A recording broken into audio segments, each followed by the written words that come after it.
नमस्कार दोस्तों। आज हिस्ट्री का सेकंड चैप्टर, पहला हमने 1857 की क्रांति के बारे में थोड़ा बहुत जाना और उसको कंप्लीट किया। ठीक है ना। आज हम नागरिक और आदिवासी विद्रोह पढ़ेंगे, जिसमें हम समझेंगे कि कब कैसे क्या हुआ। तो 1757 में ब्रिटिश राज की शुरुआत के बाद ही अंग्रेज़ों को छिटपुट प्रतिरोध का सामना करना पड़ा। जनता का प्रतिरोध नागरिक विद्रोह, आदिवासी विद्रोह, किसान आंदोलन में बटा। ठीक। अब देखते हैं नागरिक विद्रोह पहले। ओके। ये विद्रोह स्थानीय हुआ करते थे, मतलब जगह जगह पे, जैसे गांव खेड़ा या सिटीज़ टाउन, ऐसे ये विद्रोह स्थानीय हुआ करते थे जो किसी खास मुद्दे और स्थानीय असंतोष के कारण उपजते थे। मतलब आपस में लड़ाई नहीं हो जाती कि भाई तुम ये हो तुम वो हो, कोई भी मुद्दा बन जाता है। कभी मतलब किसी लड़की का मुद्दा बन जाए दोस्तों के बीच में, या फिर किसी पैसे को लेकर मुद्दा बन जाए, या किसी जात को लेकर मुद्दा बन जाए। तो मतलब हिंदुस्तानियों के बीच ऐसी चीज़ें चलती रहती हैं। धर्म को लेकर मुद्दा बन जाए तो मुद्दे बनते रहते हैं, है ना। लोग अनसेटिस्फाइड हो जाते हैं, किसी को बुरा लग जाता है, ईगो हर्ट हो जाता है। तो ऐसे मुद्दों से ये विद्रोह स्टार्ट हुआ। कारण, अब इनका कारण क्या था, ब्रिटिश का कारण था वो क्या था। ब्रिटिश राज द्वारा अर्थव्यवस्था, प्रशासन, भू राजस्व प्रणाली में जिस तेज़ी से परिवर्तन किए गए, उसने इन विद्रोह को जन्म दिया।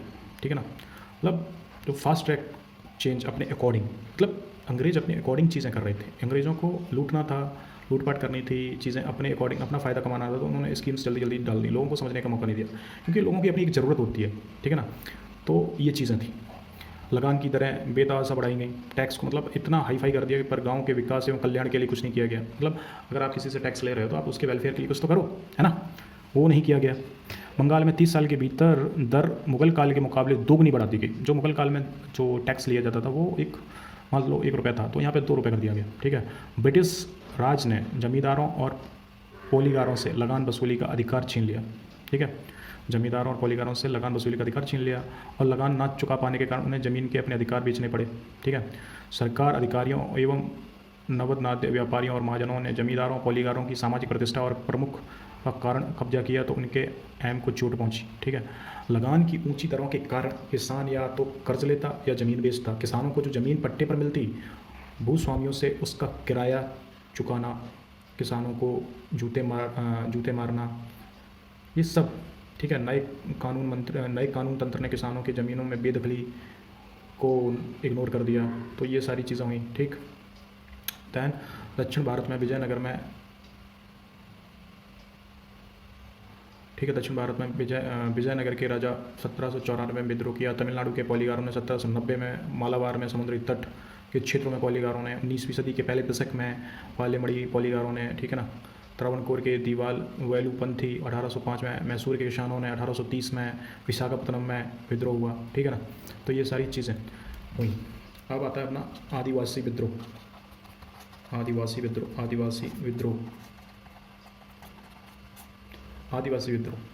आदिवासी का कारण क्या था विद्रोह का, वो है आदिवासी से समाज से अलग रहते थे। ठीक है ना, जो भी सोसाइटी थी।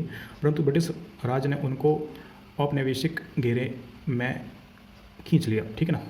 मतलब अंग्रेज उनको एक ही मानते थे। मतलब तुम भले ही डिफरेंट हो, बट काय का डिफरेंट हो तो ना, 2 हाथ पैर वाले। उनकी एक माइंडसेट एक फ़ौज जैसी थी। मतलब फ़ौज में कोई भेदभाव नहीं होता। मतलब फ़ौज में आदमी मतलब काम करने वाला होना चाहिए, बस ऐसे। कबीलों के सरदार को जमींदारों को दर्जा दे लगान की नई प्रणाली लागू की गई। ईसाई मिशनरियों की घुसपैठ को राज ने बढ़ावा दिया। ईसाई मतलब आदिवासियों को ईसाई बनाने में लग गया। ठीक है ना। बिचौलियों का इस्तेमाल किया गया, जो आदिवासियों की ज़मीन पर कब्जा जमाते गए। मतलब बिचौलिया वही एक एजेंट टाइप का वो आदिवासियों को बेवकूफ़ बनाते थे, क्योंकि बेचारे भोले वाले लोग थे ये। आदिवासी भोजन, ईंधन, पशुओं, चारा आदि जंगल से जुटाते थे, जिस पर तरह तरह के अंकुश लगा दिए गए। मतलब हर जगह रोक टोक एक तरीके से। मतलब लोग परेशान हो जाए तो विद्रोह करता है, सीधी बात है। आदिवासी हुनम एंड पंडू खेती करते थे। ठीक है। ओके। यानी जब उनको खेत उपजाऊ नहीं रह जाती थी तो वे जंगल साफ कर खेती के लिए ज़मीन तैयार करते थे। इसे पूरी तरीके से रोक दिया गया। ठीक है ना। तो ये चीज़ें हुई। दैन सरकारी बिचौलिए और दलाल आदिवासियों का शोषण करते थे। सरकारी जो दलाल और बिचौलिए थे वो इनका शोषण करते थे, दबा के शोषण करते थे। उनमें से ईगार करवाते थे, उनसे बेगार करवाते थे। ठीक है। आदिवासियों में असंतोष गहराता गया और उनके हर विद्रोह का यही कारण था। उन्होंने वर्ग के से जाति आधार पर अपने आप को संगठित किया, जैसे संघाल, कोल, मुंद्र आदि। फिर संथालों का हाँ, संथाल, कोल, मुंद्रमा आदि। फिर संथालों का विद्रोह हुआ, संथालों ने अपना विद्रोह छोड़ दिया। संथालों का विद्रोह सबसे ज़बरदस्त था, ये अंधविश्वास में यकीन करते थे। संथाल विद्रोह हुआ, संथाल विद्रोह, ये अंधविश्वास में यकीन करते थे, ठीक है ना। भागलपुर में राजमहल के बीच क्षेत्र दायन एको कहलाता है, जो कि संथाल बहुत क्षेत्र है। दामन एको कहलाता है। भागलपुर में राजमहल के बीच एक क्षेत्र दामन एको कहलाता है, जो संथाल का बहुल क्षेत्र था। जमींदार, पुलिस, राजस्व विभाग और अदालतों ने संथालों पर जुल्म दायर एवं उनकी ज़मीन जायदाद छीन ली। संथालों को कर्ज देकर 50 से 500% ब्याज वसूला जाता था, ठीक है। धनी व ताकतवर लोग संथालों को उजाड़ देते थे, उनकी खड़ी फसल पर हाथी दौड़ा दिए जाते थे, ठीक है ना। ये चीज़ें हुई संथालों के साथ। 30 जून 1855 को भगनीडीह में 400 आदिवासी गांव के 6000 आदिवासियों ने विद्रोह किया। दो प्रमुख नेता सीडो और कानू ने घोषणा की कि ठकुरानी ने उन्हें निर्देश दिया है कि आज़ादी के लिए हथियार उठा लो, ठीक है। ठकुरानी भगवान। सीधो ने कहा ठाकुर जी ने मुझे आदेश देते समय कहा कि यह देश साहबों का नहीं है, ठाकुर जी खुद हमारी तरफ से लड़ेंगे। इस तरह आप साहब लोग और सिपाही लोग खुद ठाकुर जी से लड़ेंगे, ठीक है। एंड 80,000 हथियारबंद संभालों को इकट्ठा किया गया एवं कई हज़ार आदिवासियों को तैयार रहने को कहा गया। उनसे कहा गया कि नगाड़ा बजे तो हथियार उठा लेना। विद्रोहियों का सफाया करने एक मेजर के नेतृत्व में 10 टुकड़ियाँ भेजी गई, ठीक है ना। मसाल लॉ लागू किए गए। विद्रोही नेताओं पर 10,000 का इनाम घोषित किया गया। 15,000 से ज़्यादा संथाल मारे गए, ठीक है। इसमें अगस्त 1857 में सीधो पकड़ा गया, उसे मार डाला गया। कानू फरवरी ने 1856 में पकड़ा गया, ठीक है। LSSO मुल्ले ने इस मुठभेड़ की संज्ञा दी, ठीक है। फिर आता है कोल रंपा और बिरसा मुंडा विद्रोह। इसमें क्या हुआ, इसमें छोटा नागपुर के कोल आदिवासियों का विद्रोह 1820 से 1896 चला। हजारों आदिवासियों को कत्ल करने के बाद ब्रिटिश शासन सत्ताधीन हो गया।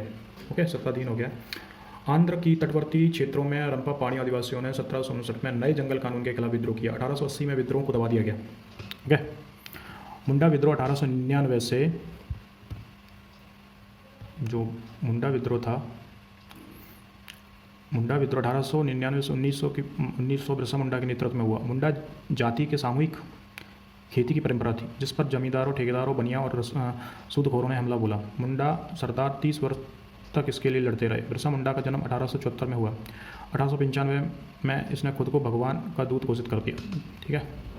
1899 में क्रिसमस की पूर्व संध्या पर बिरसा मुंडा ने मुंडा जाति का शासन स्थापित करने के लिए विद्रोह का ऐलान किया। उसने कहा दिक्कुओं से हमारी लड़ाई होगी, पर उसने गरीब और आदिवासियों पर हाथ न उठाने की हिदायत दी। फरवरी 19 में बिरसा गिरफ्तार कर लिया गया और जून में वह जेल में ही मर गया, ठीक है। विद्रोह कुचल दिया गया, ओके। तो ये नागरिक और आदिवासी का विद्रोह था, ठीक है। तो आई होप आपको मज़ा आ रहा होगा, ठीक है। आगे और विद्रोह पढ़ेंगे हम, तब तक के लिए please subscribe and share with your friends, ठीक है, जिससे कि आपको अच्छा लगेगा और, ठीक है ना। Okay, please subscribe and share with your friends. तब तक के लिए बाय।